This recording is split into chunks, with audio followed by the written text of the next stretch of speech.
Ini terobosan proyek tenaga surya di negara yang membutuhkan sumber listrik yang handal. Proyek yang dijuluki Solar Snake ini berada di Beirut dan menjadi pembangkit listrik surya pertama di dunia yang merentang sepanjang sungai. Ini untuk menjawab kekurangan ruang di Beirut dan menjadi upaya untuk meningkatkan kesadaran mengenai tenaga surya, menurut Direktur Pusat Konservasi Energi Libanon, Pierre El-Khoury. The Beirut River Solar Snake is a landmark project in the heart of the capital of Lebanon, in the heart of Beirut. And the idea is to give a landmark, a strong signal that Lebanon is really committed to produce electricity from renewable energy sources.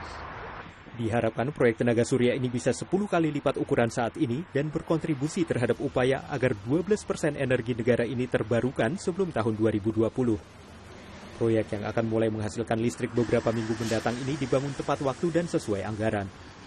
Ini kontras dengan kondisi pasokan listrik di Libanon yang kekurangan investasi, tidak efisien, dan syarat korupsi.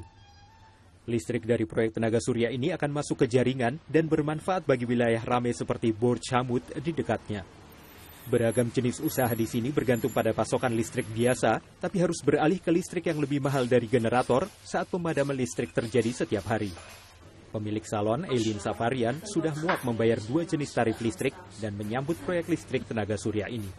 أكيد هذا بأثر على كل شيء، يعني بأثر على اللي حواليك، بأثر عليك، بأثر على شغلك، بأثر إنه يمكن ليرتين زيادة بتفوت على جيبتك. أنا أهلي ساكنين هون يعني بيستفيدوا هناك كمان من الموضوع. أكيد. Meski sektor swasta membantu membangun proyek ini, tapi hanya perusahaan listrik IDL milik negara yang secara hukum boleh menyediakan aliran listrik.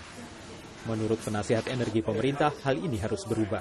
So right now, the government does not allow this private sector enough security and safety to do such projects. We need a legal and administrative framework for the private sector to be comfortable. Jalan untuk itu masih panjang dan energi terbarukan hanyalah bagian dari solusi.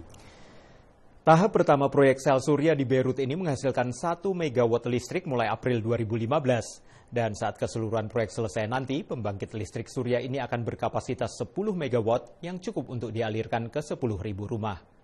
Dari Washington, saya Helmi Yohanes dan tim VOA.